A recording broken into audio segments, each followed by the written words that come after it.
en lo que fue nuestra feroz última dictadura.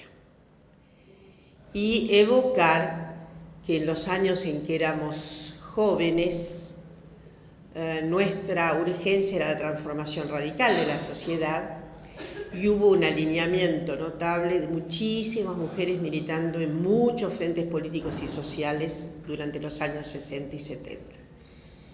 Había habido una contribución notable con lo que se registró no solamente en nuestro país, sino en general en América Latina y tal vez en todos los países de Occidente, que fue la recepción masiva de mujeres en la universidad. Fue un salto cuántico el que ocurre después, terminados los 50 y los 60. Obviamente tenemos que pensar en que había habido una extensión importante de la enseñanza media para mujeres. Es un dato que no puede dejar de tenerse en cuenta. En nuestra tradición educativa, que es tan prominente en América Latina, la educación es un trazo prominente de la Argentina en el transcurso del 19 al 20, probablemente, junto con Uruguay, haya sido Argentina el país que que consiguió un reclutamiento notable para la escuela pública. Nosotros tenemos la gran ley, la famosa 1420, y luego tenemos una consagración notable en 1905 con una ley menos conocida, que es la ley Laínez, que significó un fortalecimiento completo de la oferta educativa. Entonces, el trazo de aquellos liberales conservadores, en la Argentina, el trazo fundamental es justamente la adecuación del aparato educativo para una recepción cada vez más masiva, y tiene muchísimo que ver justamente con el dictatum de aquellas levas en orden a la población, a poblar Argentina y hacer mucho más homogéneo lo que habían soñado que podía ser homogéneo en orden racial, pero que se había tornado tan heterogéneo en orden a una captación de tantos miles y miles de personas que provenían de diferentes lugares del mundo, que no coincidían exactamente con la expectativa poblacional de este país. Me he ido lejos, pero para decirles que notablemente en ese derrame que se va a producir, sobre todo de 1905 en adelante, para captar, el derrame que capta a una enorme cantidad de niñas y de niños, debe decirse también que la Argentina tiene no solamente ese registro con Uruguay de haber sido tan avanzado en la propuesta de democratizar la enseñanza pública, sino también en una cierta democratización, una cierta paridad con relación a niñas y niños. No es tan común en el resto de los países de América Latina. Hay diferencias muy importantes en la matrícula escolar de niñas y niños, mucho más niños en el resto de los países, pero tanto en Uruguay como en la Argentina. Uruguay había tenido a Varela como gran fundador, Varela muy cerca de la masonería, suponemos, y a Sarmiento de este lado, en donde había también una gran articulación de sentidos respecto del dictatum fundamental pedagógico a cargo de mujeres. Digo varias cosas en este episodio. Digo a mujeres, digo a la posibilidad de obtener nada menos que ese beneficio extraordinario de la educación, y digo también que ese beneficio extraordinario de la educación en la Argentina significó obviamente una caracterización posible años más tarde, una caracterización renovada, desde luego con los pactos que vienen en los años 40 y 50 respecto de la ampliación de la educación media, que fueron a dar entonces en aquellas oleadas de incorporación masiva de las mujeres a la universidad. La universidad obviamente fue muy estruendosa en la modificación de nuestros sentimientos, de nuestras sensibilidades, desde luego de nuestro conocimiento. Y ahí un lugar, un locus en donde había mucha agitación estudiantil con cuerpos femeninos, mucha. De modo que esa singularidad que ocurre en esos años, sin embargo, no era una singularidad que tenía o tuviera en aquel momento la identidad de nosotras que éramos jóvenes con el feminismo. El feminismo tenía expresiones en nuestro país, tenía varias expresiones que han sido muy trabajadas. Recientemente hay buena historiografía acerca de los feminismos de los años 60 y 70, y no solo en Buenos Aires, lo hubo en Rosario, en Córdoba, etcétera, pero ocurrió obviamente el fenómeno de un cierto atosigamiento del feminismo. ¿Por qué? Porque la urgencia estaba puesta en la contradicción principal. Y la contradicción principal, acá hay mucha gente joven, creo que hasta se ha perdido esa noción íncita de contradicción principal y contradicciones secundarias. La contradicción principal era obviamente vencer el régimen oprobioso de la jerarquía de las clases sociales. De modo que quienes militábamos teníamos ese sintagma mayor y teníamos obviamente cierta clarividencia respecto de nuestras subjetividades femeninas, pero no feministas. Y siempre diré, mi generación lo he pensado no solamente para mí, sino que a veces lo he tratado con tantas compañeras de aquella época, fuimos las que leímos Simone de Beauvoir, El segundo sexo, como si fuera literatura.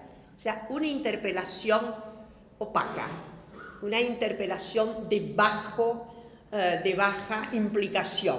Entonces, qué gran literatura la de Simone de Beauvoir. Es más. Voy a decir algo que alguna vez he dicho en la escritura. Teníamos también una sintonía extraña, porque no dejábamos de admirarla, pero al mismo tiempo no dejábamos de pensarla en su posición eurocéntrica, etcétera, etcétera, etcétera. De modo que, por donde se lo viera, nuestra relación con el feminismo era de, yo diría, de como mucho, de un cierto sentimiento que resonaba con cierta ajenidad. Bueno, es evidente que también a los feminismos les pasó esto, ¿no? Es decir, tuvieron muchísima turbulencia interna respecto de la interpelación sobre las urgencias de la revolución social, muy acicateadas por esto, de modo que tampoco pudieron hacer un cauce grande. Hubo figuras muy interesantes y ahí viene luego la negrura del horror del terrorismo de Estado en nuestro país. Y sí quisiera volver sobre unas circunstancias que en alguna medida tienen como, no porque haya una evocación esencial transhistórica, sino por los contenidos que se renuevan en cada situación existencial de estar sobre, sobre los límites.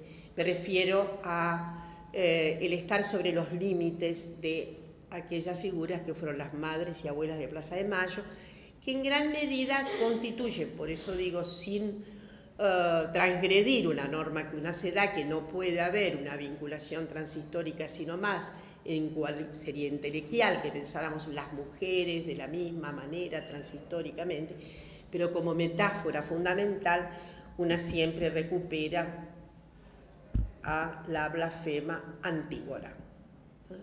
Entonces esculpimos a Antígona según actualizaciones de nuestros empeños resistentes y resilientes, ¿no? Antígona sigue funcionando como la voz femenina que se opone al poder. Y entonces, he aquí que no había en aquel grupo de madres asediadas por tanto dolor. Ustedes saben que comenzaron en abril del 77 los primeros encuentros después de algunas desesperadas búsquedas y obviamente encuentros cada vez menos fortuitos porque iban a los mismos lugares a querer saber, simplemente a saber, fíjense, queremos saber dónde están nuestros hijos. Es increíble el verbo saber. queremos saber, queremos conocer. Si nos dicen que los han matado, pues nos lo digan. Queremos saber, porque evidentemente la incerteza es la mayor incomodidad para la condición humana. La incerteza es de una incomodidad enorme, y la incerteza respecto de esas raíces fundamentales, consustanciales, evidentemente da el marco de aquella tragedia. Esas madres fueron, hace poco lo he recordado, oponentes de la dictadura sobre dos vertientes que se dieron de manera muy consciente. Una era el artilugio de la propia maternidad. El artilugio de la propia maternidad no era tal artilugio, era la treta fundamental. Era la única combinación posible con los agresores. No sabían de feminismo, no sabían que había un mandato del maternaje y la maternidad, no sabían que evidentemente la cuestión fundamental, el fuelle fundamental es la obligación reproductiva por parte del patriarcado. Esto no era, pero había ¿cómo decirlo? Había un acto de interpretación unívoca entre lo que evidentemente el establishment, los agresores y estos patriarcas brutales esperaban de la condición femenina. Y esas madres, evidentemente, la argumentación fundamental fue: somos madres. El maternaje como una treta fundamental. Digo, es una treta no pensada como treta, no articulada como el sentido último de conatos que tienen tácticas y que llevan una estrategia. Algo que podríamos llamar de cálculo inmanente de esa condición. La segunda cuestión sí tiene tiene un recorrido más especulativo, y es el recorrido que se imponen para su acción, un recorrido, un transcurso, una travesía que pidieron no se contaminara con la política. A menudo se ha narrado, hay muchos buenos trabajos sobre las madres y las abuelas hoy día en la Argentina, y hay un lugar común en la que la mayor parte de las evocaciones y de las transcripciones y de lo que, se ha exhibido como lenguaje muy tipificado de este movimiento, era el impedimento a que hubiera alguna identificación con alguna matriz política, porque eso tumbaba todo. Miren ustedes, mejor nosotros que los varones, porque somos las madres, y mejor nosotras las mujeres, porque no somos políticas. Fíjense qué noción esta sí tenía un cálculo bastante estratégico.